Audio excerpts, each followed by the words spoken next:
Hello friends, स्वागत करता हूं मैं आप सभी लोगों का एक नई वीडियो में। आज हम लोग बात करने वाले हैं यूपी पीएससी यानी कि लोक सेवा आयोग के एक विशिष्ट पद जिसे आप लोग सुपरिटेंडेंट ऑफ जेल के नाम से जानते हैं। हिंदी में अगर बात करें तो इसे अधीक्षक कारागार कहते हैं। इस तरीके के बहुत सारे वीडियोज और इम्पॉर्टेंट चीज़ें मैं आप लोगों के साथ शेयर करता हूँ, और जिन लोगों को जानकारी ज़्यादा चाहिए वो लोग हमारे टेलीग्राम लिंक से जुड़ सकते हैं। हमारे टेलीग्राम लिंक का एड्रेस ये नीचे दिया हुआ है। ठीक है, तो आइए शुरू करते हैं आज का वीडियो। और वीडियो शुरू करने से पहले मैं आप सभी लोगों से विश करना चाहूँगा कि आप सभी लोगों को स्वतंत्रता दिवस यानी कि 15 अगस्त की हार्दिक शुभकामनाएं। और मैं उम्मीद करूँगा जो लोग इस वीडियो को देखें वो लोग कमेंट में जय हिंद जरूर लिखेंगे। तो आइए शुरू करते हैं आज का वीडियो। देखिए, सबसे पहले हम लोग जेल की संरचना को जानते हैं कि आखिर जेल कितने प्रकार की होती हैं। तो अगर जेल की बात करें तो काफ़ी टाइप की होती हैं। कुछ टाइप्स मैंने यहाँ पे आपको दे रखा है, जैसे सेंट्रल जेल हो गई, डिस्ट्रिक्ट जेल हो गई, वोमेन जेल हो गई, सब जेल्स हो गई। इसके अलावा कुछ स्पेशल जेल्स होती हैं। ठीक है, अगर डिस्ट्रिक्ट जेल की बात करें तो हमारे यूपी में 57 जो है डिस्ट्रिक्ट जेल हैं। ठीक है, डिस्ट्रिक्ट जेल जो है हमारे उत्तर प्रदेश में लगभग 57 है। क्लियर है। अब जेल की संरचना की बात करें तो हम लोग पहले ही आप लोगों को इसकी हायरार्की बता चुके हैं। सबसे लोअर पोस्ट पे आपका जेल वार्डर आता है, फिर आपका हेड वार्डर होता है, फिर आपका चीफ वार्डर होता है, इसके ऊपर जो है असिस्टेंट जेलर होता है, फिर डिप्टी जेलर, फिर जेलर, इसके बाद जो है आपका सुपरिटेंडेंट ऑफ जेल होता है। तो इसके ऊपर के पदों की चर्चा आज के वीडियो में हम लोग करेंगे।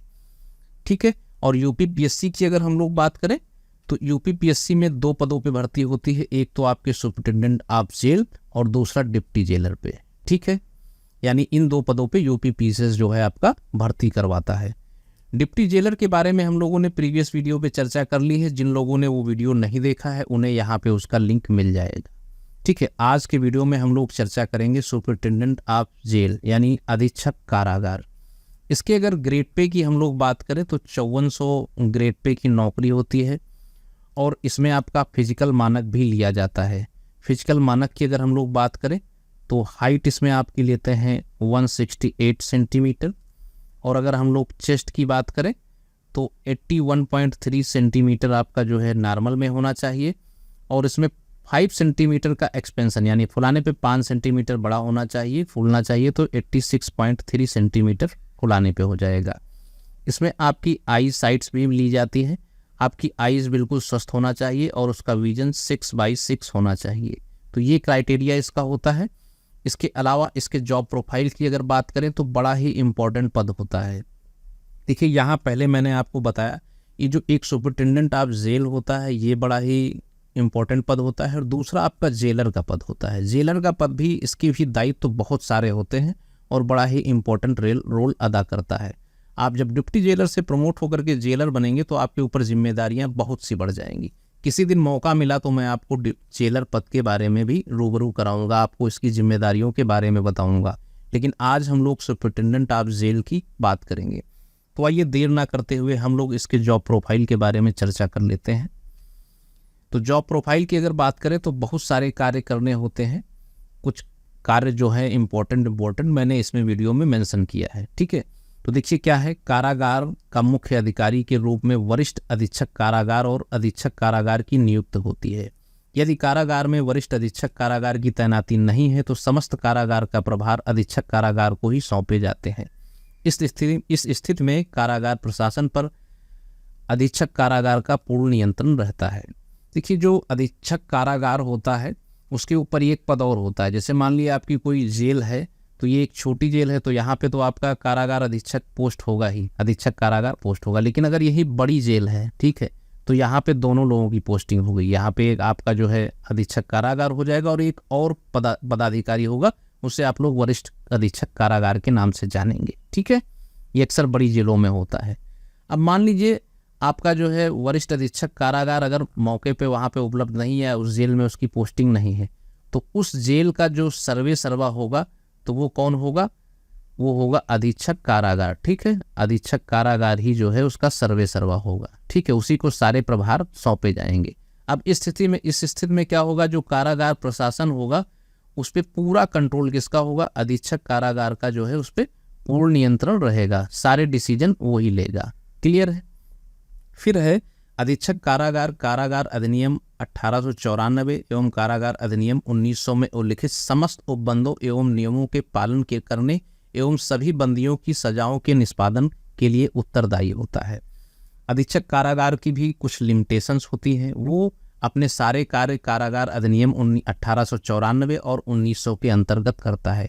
उसमें जितने उपबंध और रूल्स दिए हैं उसको फॉलो करना होता है, उसी के अनुरूप बंदियों की सजाओं के निष्पादन के लिए उसकी जिम्मेदारी होती है। ठीक है, फिर क्या है, अधीक्षक जेल से संबंधित सभी मामलों में महानिदेशक कारागार एवं उप महानिरीक्षक कारागार से निर्बाध रूप से संवाद करता है और सभी महत्वपूर्ण घटनाएं जैसे जेल अनुशासन को भंग करना, पलायन या पलायन का प्रयास, जेल तोड़ना, आत्महत्या, असाधारण बीमारी, महामारी इत्यादि मामलों की सूचना तत्काल प्रेषित करता है। देखिए, अधीक्षक जेल जो रहता है वो आपकी जेल का मेन मुखिया होता है। अब उसको पूरे जेल को मैनेज करना है और ऊपर के जो उच्चतम अधिकारी हैं उनसे भी जो है संवाद करना है। ठीक है, अब उच्चतम अधिकारियों में आपका जो है महानिदेशक आ जाता है, महानिदेशक कारागार, उप महानिरीक्षक कारागार हो जाता है, डीआईजी हो जाता है, इसके अलावा आपका डीजी हो जाता है। ठीक है, अब इनसे वो संवाद में रहता है, उनसे संपर्क में रहता है। मान लीजिए जेल में कोई महत्वपूर्ण घटना हो जाती है, जैसे जेल में कोई अनुशासनहीनता करता है, मारपीट हो जाती है या अनुशासन को भंग करने का प्रयास करता है, जेल से कोई भागने का प्रयास करता है या कोई भाग जाता है, जेल तोड़ने का प्रयास करता है, या सपोज करिए किसी कैदी ने आत्महत्या करने की कोशिश की या आत्महत्या कर ली, किसी को असाधारण बीमारी हो जाती है जैसे कैंसर हो गया इत्यादि, या कोई महामारी फैली जाती है, तो इत्यादि मामलों की सूचना जो है तत्काल रूप से जो है अधीक्षक जेल किसको, आपके डीजी को और डीआईजी दोनों को भेजेगा। ठीक है, तो इनसे बराबर संपर्क में रहता है। अब क्या है, किसी आपात स्थिति में अधीक्षक महानिरीक्षक कारागार से आदेश प्राप्त करता है एवं स्वतः यथास्थिति को संज्ञान में लेते हुए सर्वोत्तम निर्णय लेता है। देखिए, अधीक्षक कारागार जो होता है बड़ी पावरफुल पद है।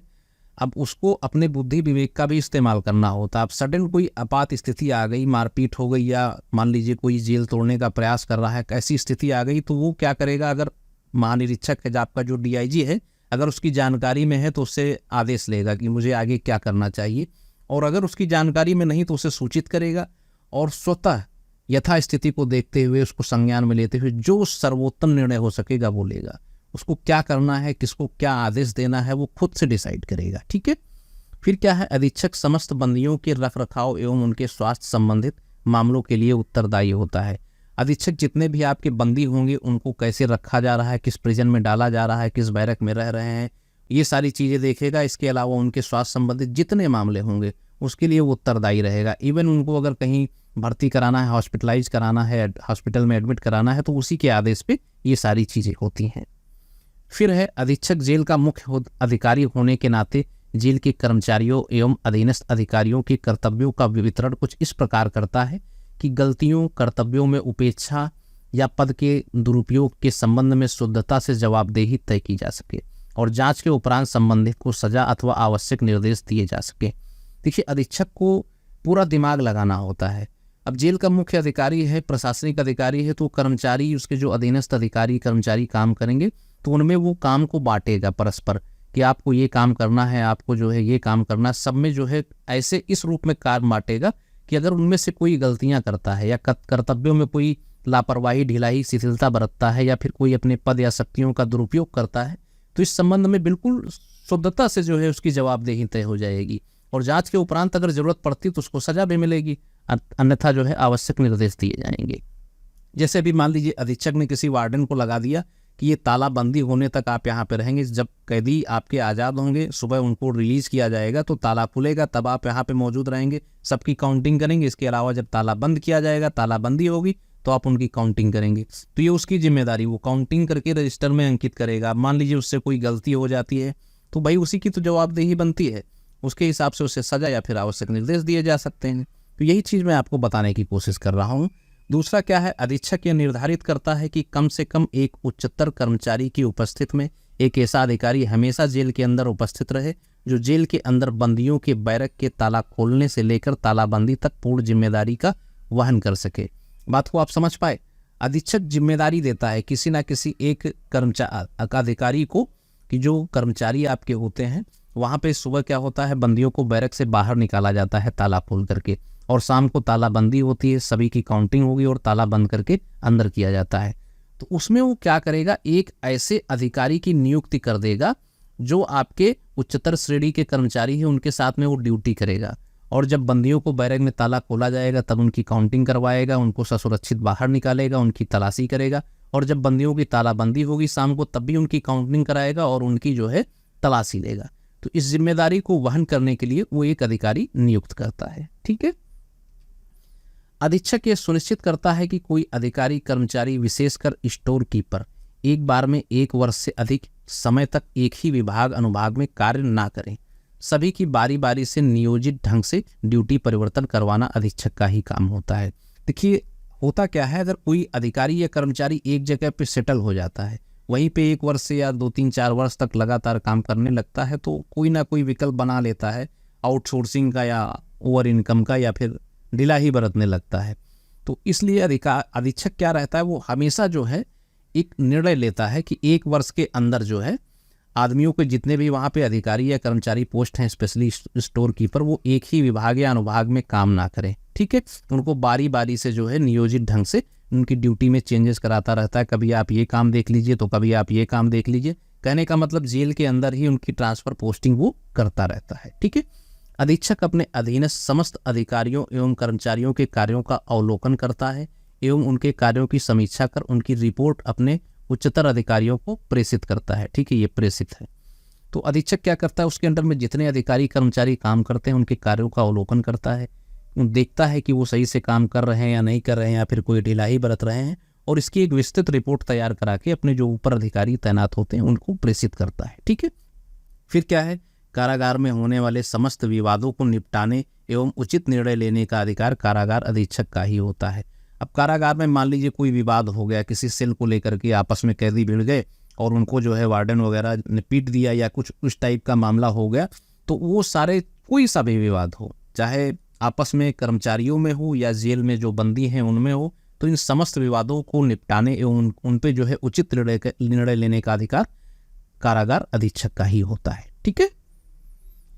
फिर क्या है, अधीक्षक प्रत्येक कार्य दिवस को कम से कम 1 बार और आवश्यक होने पे छुट्टी एवं रविवार के दिन भी जेल का भ्रमण करता है। इस दौरान जेल के अनुशासन, बंदियों के रखरखाव एवं बंदियों की सुरक्षा से संबंधित अपने अधीनस्थों के कार्यों की समीक्षा करता है और आवश्यक होने पे उचित दिशा निर्देश जारी करता है।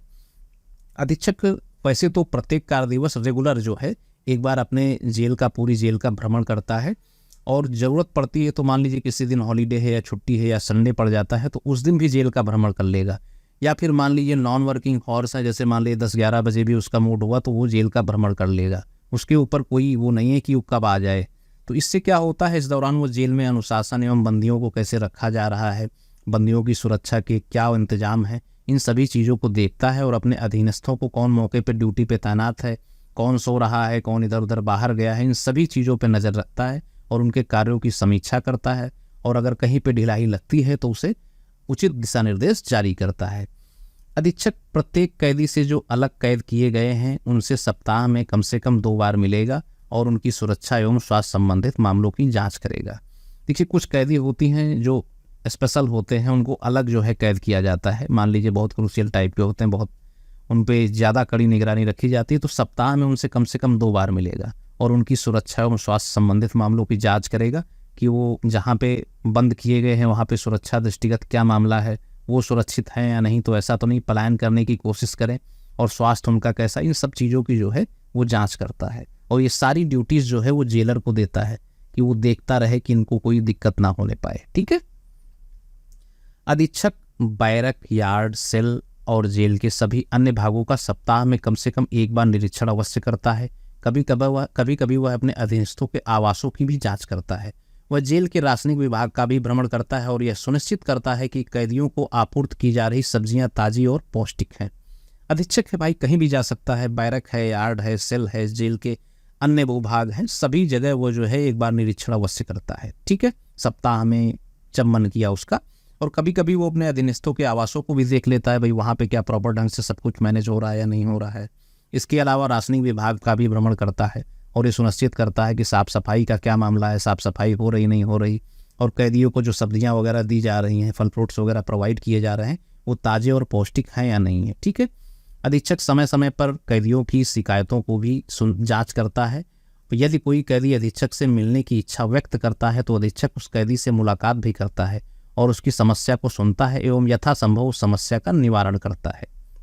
देखिए, अधीक्षक क्या है, वो कैदी, जैसे मान लीजिए किसी कैदी को कोई शिकायत है तो वो अपना एप्लीकेशन देगा तो उसकी भी जांच करेगा, अगर कोई समस्या है तो उसको सॉल्व करेगा।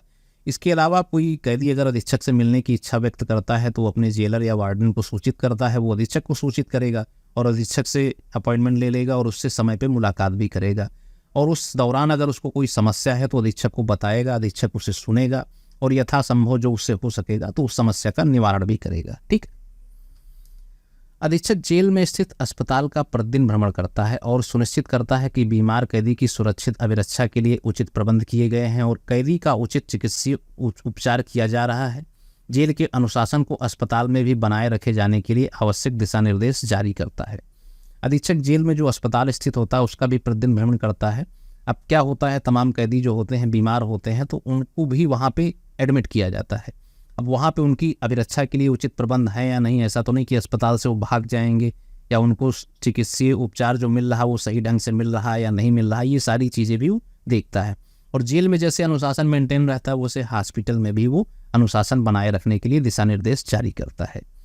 अधीक्षक जेल के समस्त भवन, कैदियों के वस्त्र, बिस्तर एवं जेल के प्रयोग में आने वाले फर्नीचर इत्यादि की स्वच्छता की जाँच करता है एवं प्रतिदिन कैदियों में वितरण होने वाले पके भोजन की भी जांच करता है कि वह गुणवत्तापूर्ण है अथवा नहीं है।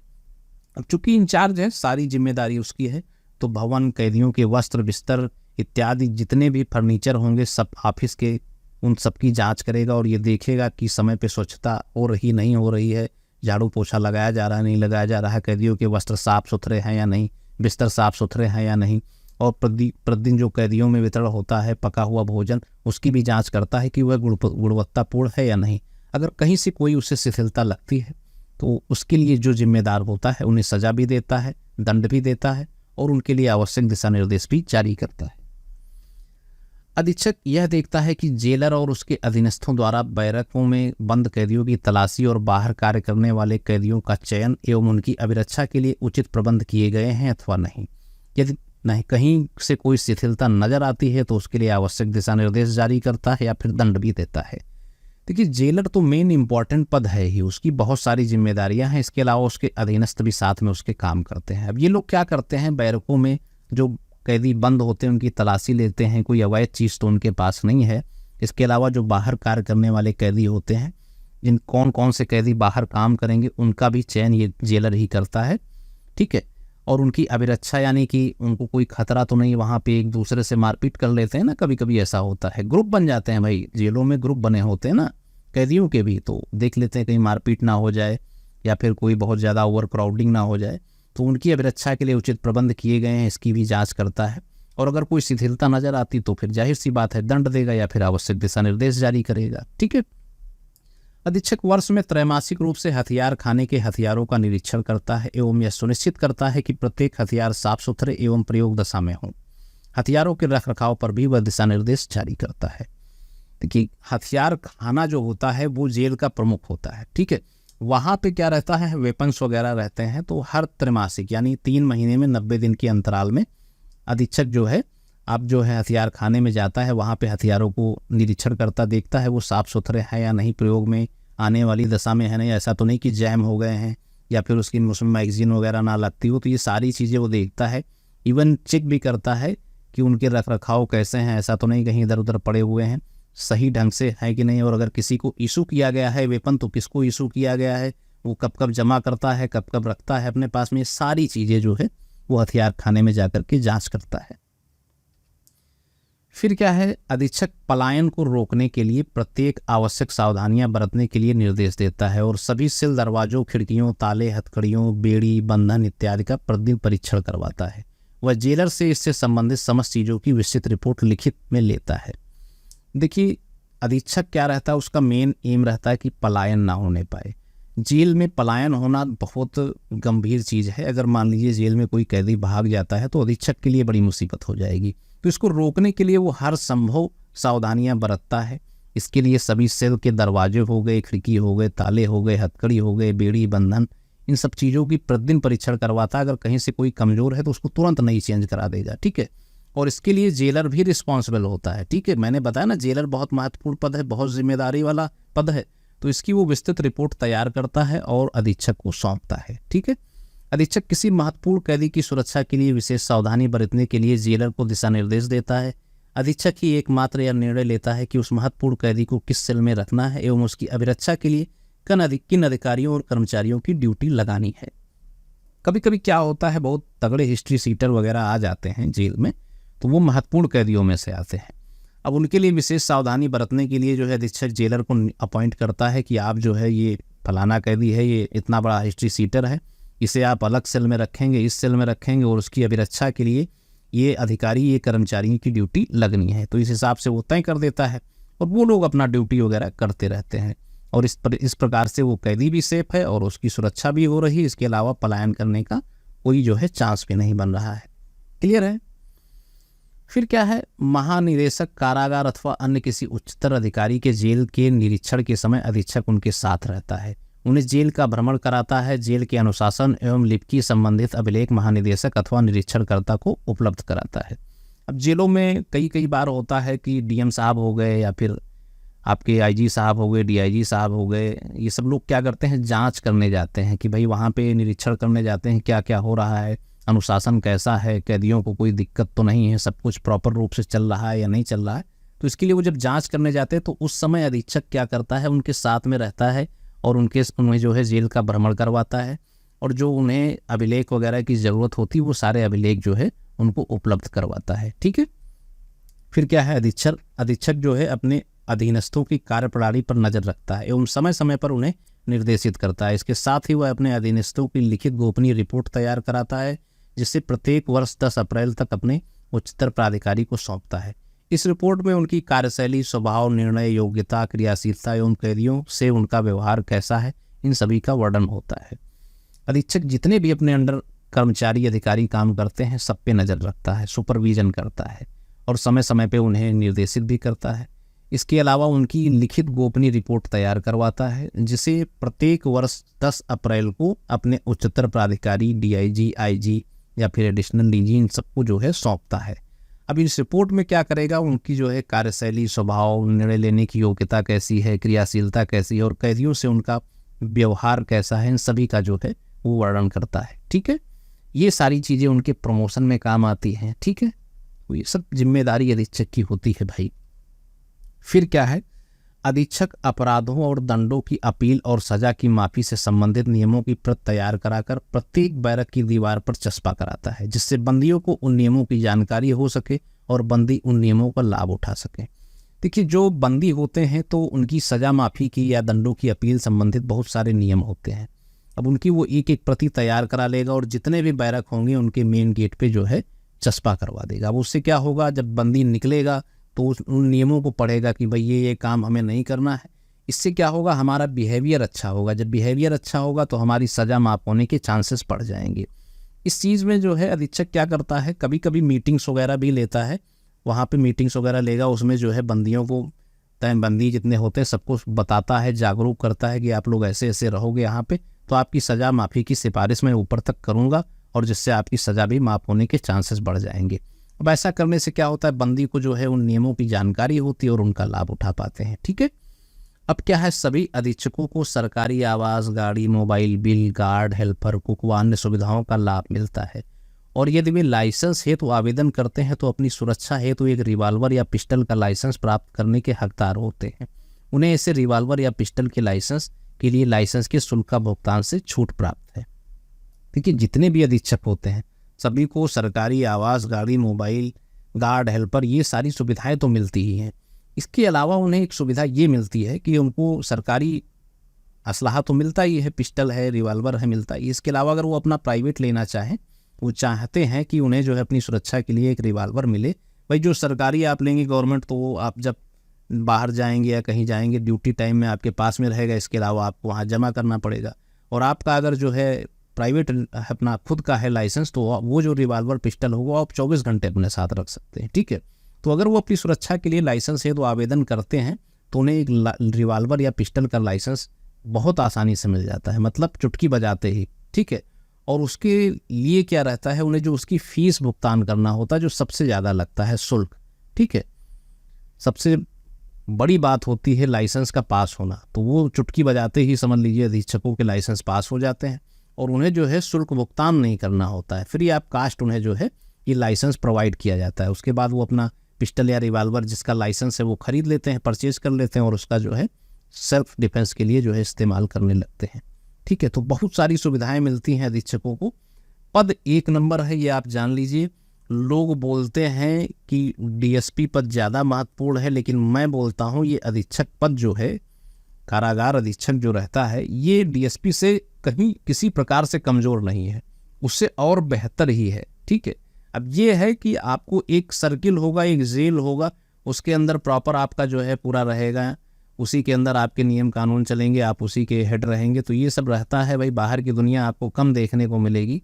हाँ, छुट्टियों की समस्या रहेगी, जब भी आप छुट्टी लेना चाहेंगे तो आपको अपने उच्चतम अधिकारी डीआईजी या आईजी तक को लेटर देना पड़ेगा, पहले से ही सूचना देनी पड़ेगी, मतलब आप ऐसे छुट्टी लगा के नहीं जा सकते। तो ये सब कुछ भाई पुलिस की नौकरी है तो कठिन तो होगी, लेकिन ये है कि डीएसपी से किसी मामले में कम नहीं है। डीएसपी या होमगार्ड की हो गई तो उनसे सबसे बहुत अच्छा है, ठीक है। आप लोग चाहें तो मेहनत करेंगे थोड़ी सी तो आसानी से इसको प्राप्त कर सकते हैं, पद अच्छा है। तो उम्मीद करता हूं आप लोगों को सारी जानकारी समझ में आ गई होंगी। अब हम लोग एक नज़र डाल लेते हैं इसके प्रमोशन के ऊपर में, ठीक है। देखिए, प्रमोशन की बात करें तो आपकी इनिशियल पोस्टिंग होगी सुपरिटेंडेंट ऑफ जेल, यानी कि अधीक्षक कारागार, ठीक है। उसके बाद में जो आपका नेक्स्ट प्रमोशन होगा वो आपका होगा सीनियर सुपरिटेंडेंट ऑफ जेल, यानी वरिष्ठ अधीक्षक कारागार। आप सुपरिटेंडेंट ऑफ जेल से सीनियर सुपरिटेंडेंट ऑफ जेल बनने में आपको कम से कम 8 से 10 साल लग जाते हैं। प्रमोशन ही तो इसमें स्लो होता है भाई। उसके बाद में फिर आपका जो नेक्स्ट प्रमोशन होगा वो आपका होगा डीआईजी ऑफ प्रिजन, यानी deputy inspector general of prison, ठीक है। तो यहाँ से सीनियर सुपरिटेंडेंट ऑफ जेल से डीआईजी प्रिजन बनने में भी आपको 7 से 8 साल लग जाते हैं, ठीक है। और फिर डीआईजी ऑफ प्रिजन से आप बनेंगे additional inspector general of prison, यानी एआईजी ऑफ प्रिजन, ठीक है, ये बनेंगे आप। अब यहाँ से भी आपको डीआईजी ऑफ प्रिजन से एआईजी ऑफ प्रिजन बनने में कम से कम 5 से 6 साल लगेंगे, ठीक है। और उसके बाद में जनरली लोग यहाँ से रिटायर हो जाते हैं। लेकिन अब मान लीजिए कोई यंग एज में भर्ती हो गया, ठीक है, यंग एज में जो लोग भर्ती होते हैं तो वो लोग एक प्रमोशन और पाते हैं, वो बनते हैं आईजी ऑफ प्रिजन, यानी इंस्पेक्टर जनरल ऑफ प्रिजन। यहाँ से एआईजी यानी additional inspector general of prison से इंस्पेक्टर जनरल ऑफ प्रिजन बनने में आपको 3 से 4 साल लग जाते हैं। तो सारे पद, जितने पद हैं सारे अच्छे हैं, ठीक है। चाहे सुपरिटेंडेंट ऑफ जेल हो, चाहे सीनियर सुपरिटेंडेंट ऑफ जेल हो, या फिर deputy inspector general of prison हो, या फिर additional inspector general of prison हो, या फिर इंस्पेक्टर जनरल ऑफ प्रिजन हो, ये सारे पद बहुत ही महत्वपूर्ण हैं और बहुत ही जिम्मेदारी वाले पद हैं, ठीक है।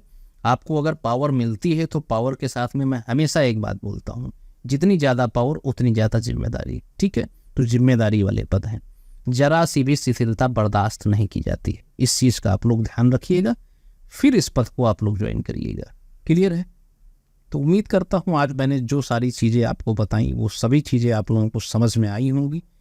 और अगर कुछ डाउट रह गया है तो कमेंट का सेक्शन हमेशा खुला रहता है। इसके अलावा जो है हमारी ईमेल आईडी है upSSClecturesonline@gmail.com। इस पे आप लोग संपर्क कर सकते हैं। हमारे टेलीग्राम चैनल से हमसे जुड़ सकते हैं, वहाँ पे भी आपको अपडेट्स वगैरह मिल जाती हैं। और फिलहाल वीडियो अगर आप लोगों को पसंद आया हो तो लाइक ज़रूर करिएगा और इसे शेयर ज़रूर करिएगा अपने फ्रेंड्स के साथ में, ठीक है। और जो लोग नए हैं वो लोग चैनल को सब्सक्राइब करेंगे। Thank you.